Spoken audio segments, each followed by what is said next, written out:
तो दोस्तों आज की इस वीडियो में हम द बीकीपर मूवी के बारे में बताने वाले हैं जो आप लोगों को बहुत ही ज़्यादा पसंद आएगी। अगर आप लोग चैनल पर पहली बार आए हो तो प्लीज़ वीडियो को लाइक के साथ चैनल को भी सब्सक्राइब जरूर कर लेना ताकि आगे भी आपको ऐसी इंटरेस्टिंग वीडियो देखने को मिलती रहे। तो चलिए करते हैं वीडियो को बिना किसी देरी के स्टार्ट। मूवी की शुरुआत में हमें एक लेडी देखने को मिलती है जो अपने जॉब से रिटायर होने के बाद एक गाँव में आकर रहने लगती है और उस औरत ने अपने सारे खेत एडम को दिए होते हैं। एडम एक मधुमक्खी पालक था जो मधुमक्खियों का शहद निकाल कर बेचता था और अपनी लाइफ को बड़े ही आराम से एंजॉय कर रहा था। और वो लेडी अपनी रिटायरमेंट के बाद भी बच्चों के चैरिटी फंड अकाउंट को संभालती थी। तभी उस औरत को अपने लैपटॉप में एक मैसेज आता है यूनाइटेड स्टेट टाटा ग्रुप से कि आपके लैपटॉप में कुछ वायरस घुस गया है जिसके कारण आपका सारा डाटा कभी भी डिलीट हो सकता है। और अगर आप स्क्रीन पर दिख रहे नंबर पर कॉल करते हैं तो हम आपके लैपटॉप को ठीक कर सकते हैं। उस औरत को इसके बारे में कुछ भी पता नहीं होता और वो औरत स्क्रीन पर दिख रहे नंबर पर कॉल कर देती है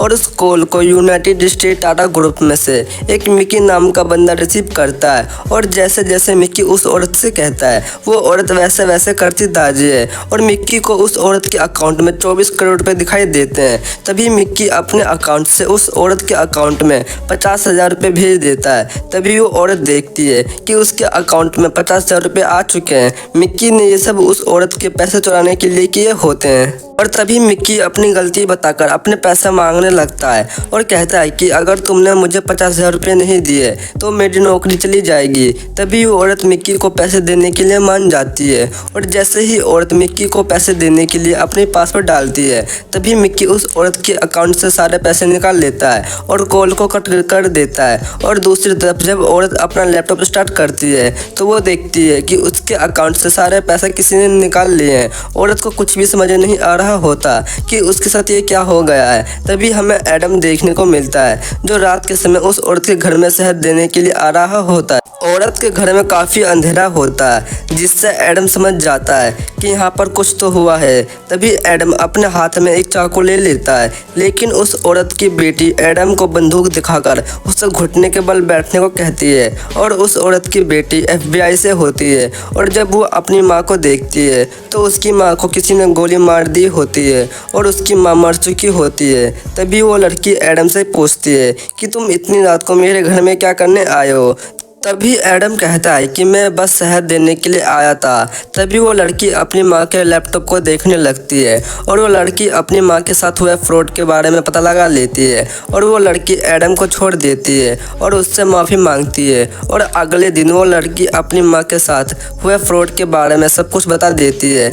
एडम उन लोगों के बारे में पूछता है तभी वो लड़की बता देती है कि एक बहुत ही बड़ा ग्रुप है जो 2 साल से ये काम कर रहे हैं। एडम कहता है कि तुम लोग इन लोगों को पकड़ते क्यों नहीं हो। तो वो लड़की कहती है कि अगर हम इन लोगों को पकड़ भी लेते हैं तो ये लोग हमें कोर्ट में गलत साबित करके बाहर निकल जाएंगे। तभी एडम वहां से निकल जाता है और अपना शहद भी ले जाता है और अपने मधुमक्खियों के पास जाकर उनके एक डब्बे से एक सैटेलाइट फोन निकालता है और अपनी एजेंसी से कहता है कि मुझे उन चोरों की पूरी डिटेल चाहिए जिसके बारे में FBI भी पता नहीं लगा पा रहे होते। तभी एडम को एजेंसी उन चोरों के बारे में एडम से पूछती है। एडम सब कुछ बता देता है लेकिन उसकी एजेंसी भी एडम से कहती है कि ये थोड़ा मुश्किल है क्योंकि इनका नेटवर्क पूरे देश में फैला हुआ है। तभी एडम की एजेंसी एडम को एक एड्रेस बताती है जो यूनाइटेड स्टेट टाटा ग्रुप का होता है। तभी एडम बिना वक्त गवाए वहां पर पहुंच जाता है। एडम को उस कंपनी में जाने से 2 सिक्योरिटी गार्ड रोकते हैं लेकिन एडम उनको वहीं पर ठोक देता है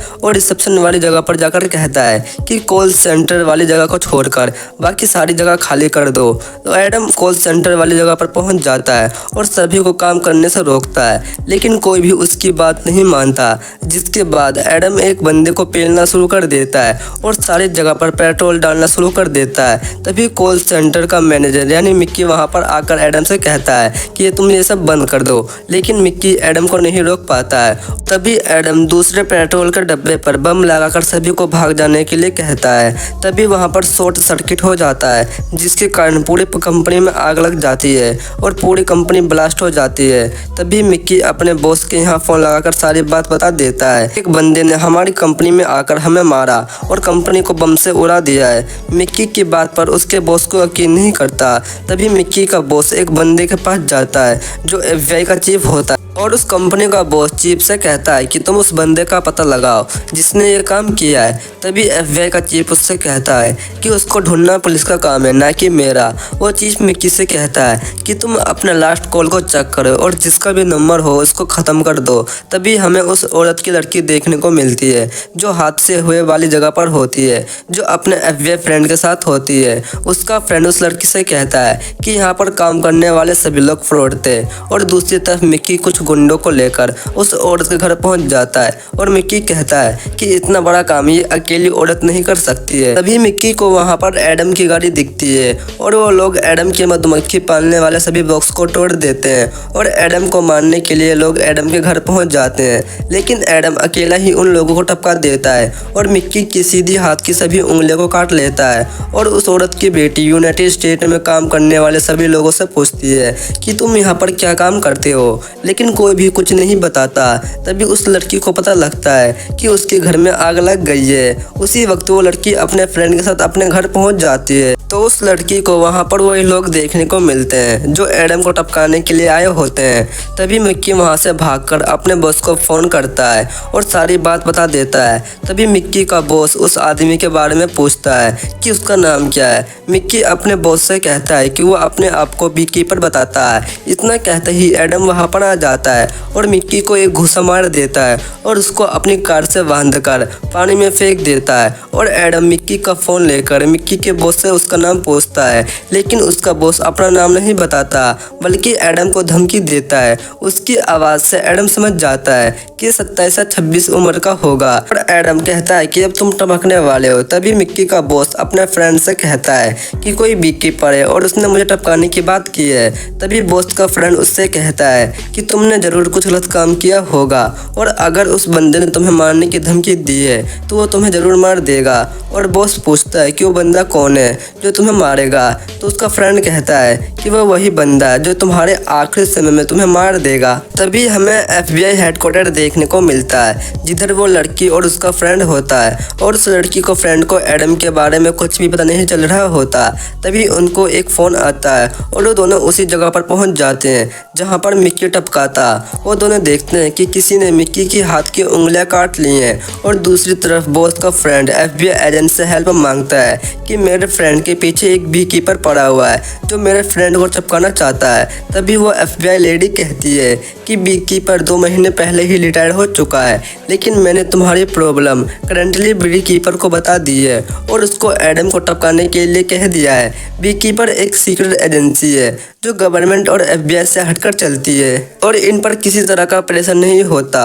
और उधर करंटली बी कीपर एडम पर हमला कर देता है, लेकिन एडम करंटली बी कीपर को ही फूंक देता है और उसको भी उंगली काट लेता है और उसके अपने साथ लेकर चला जाता है। और जहां पर एडम ने करंटली बी कीपर को टपकाया था वहां पर पेट्रोल पंप होता है, जिसके कारण वहां पर एक जोरदार धमाका होता है और सब कुछ तबाह हो जाता है। तो दोस्तों, आप लोगों को स्टोरी कैसी लगी कमेंट में जरूर बताना। और अगर आप लोग चैनल पर पहली बार आए हो तो प्लीज़ वीडियो को लाइक के साथ चैनल को भी सब्सक्राइब जरूर कर लेना ताकि आगे भी आपको ऐसी इंटरेस्टिंग वीडियो देखने को मिलती रहे। तो तब तक के लिए goodbye and take care. Thank you.